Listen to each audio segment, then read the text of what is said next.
नमस्कार विद्यार्थी मित्रांनो, सौरभ ट्युटोरियल्सवर तुमचे खूप खूप स्वागत आहे.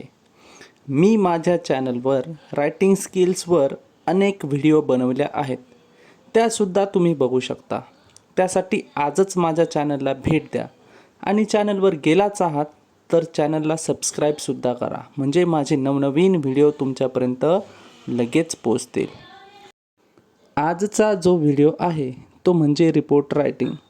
रिपोर्ट रायटिंग काय असतं, ते लिहितात कसं, यासारख्या असंख्य प्रश्नांची उत्तरे या व्हिडिओमधून तुम्हाला मिळतील. परंतु तुम्हाला काही प्रश्न असतील तर कमेंट करून तुम्ही तुमचे प्रश्न विचारू शकतात. मी त्या प्रश्नांचे उत्तर देण्याचा नक्की प्रयत्न करील. What is report writing? Report writing म्हणजे काय? आपण जे ऐकतो, बघतो किंवा करतो त्याबद्दल लिहिणे म्हणजेच रिपोर्ट रायटिंग. दुसऱ्यांनी ते वाचावं म्हणून आपण लिहितो. हा रिपोर्ट स्कूलच्या नोटीस बोर्डवर, स्कूलच्या मॅगझिनवर किंवा न्यूजपेपरमध्ये प्रकाशित केला जातो. थोडक्यात काय तर आपण एखादी घटना ऐकली, बघितली किंवा केली तर ती आपण आपल्या मित्रमैत्रिणींना सांगतो किंवा आईवडिलांना सांगतो. इतकेच की रिपोर्ट रायटिंगमध्ये ती घटना आपल्याला लिहावी लागते. झालेली घटना आपण कसंही सांगू शकतो, परंतु घटना लिहायची म्हणजे ती योग्य फॉर्मॅटमध्ये असावी लागते. म्हणून फॉर्मॅट फॉर रिपोर्ट रायटिंग काय ते बघूया. रिपोर्ट लिहिण्यासाठी 4 गोष्टी फार महत्त्वाच्या. एक म्हणजे कंपोनंट, दुसरं म्हणजे लीड लाईन, 3 म्हणजे बॉडी ऑफ द रिपोर्ट, 4 म्हणजे कन्क्लुजन. ते काय एक एक करून बघूया. सर्वप्रथम कंपोनंट्समध्ये आपण जो रिपोर्ट लिहितोय त्याला हेडलाईन द्यावी लागते. तुम्ही न्यूजपेपर जर बघितलेला असेल तर त्यात वर हेडलाईन असते आणि त्याखाली बातमी छापलेली असते. डेटलाईन, जी काही घटना घडली त्या जागेला नाव असते आणि ज्या दिवशी घटना घडली त्याला तारीखही असते. म्हणून हेडलाईनच्या खाली आपल्याला डेटलाईन लिहायची असते, त्याखाली घटनेची जागा व तारीख लिहावी लागते. बायलाईन, आता जी काही घटना घडली आहे त्याबद्दलची माहिती कोणीतरी संकलित केलेली असणार, म्हणून येथे त्या व्यक्तीचे नाव आपल्याला लिहायचे असते.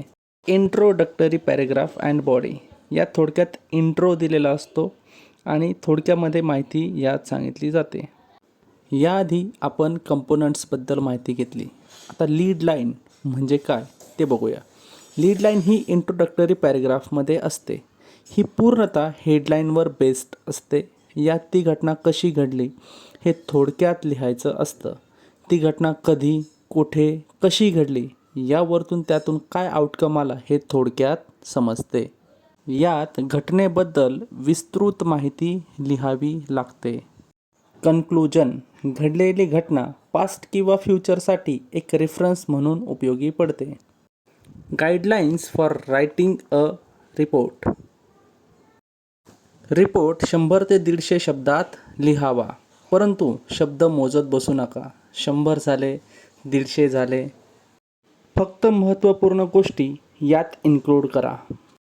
रिपोर्ट लिहिण्यासाठी प्रश्नासोबत पॉईंट्स दिले जातील. पॉईंट्सच्या आधारे रिपोर्ट लिहावा.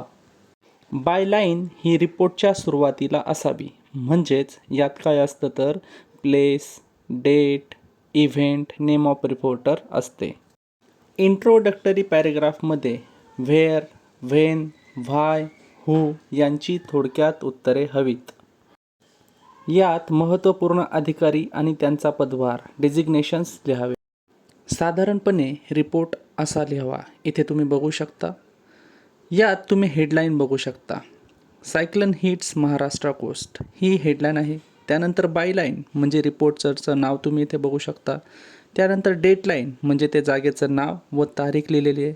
त्यानंतर 2 ते 3 पॅरेग्राफमध्ये आपल्याला रिपोर्ट लिहायचा असतो. फर्स्ट पॅरेग्राफ ब्रीफ असेल, त्यानंतर डिटेल रिपोर्ट लिहावा. रिपोर्ट रायटिंग लिहिण्यासाठी मार्किंग स्कीम पुढीलप्रमाणे. व्हिडिओ आवडला असेल तर लाईक करा, शेअर करा आणि नक्की सबस्क्राईब करा. व्हिडिओ पूर्ण बघितल्याबद्दल खूप खूप धन्यवाद.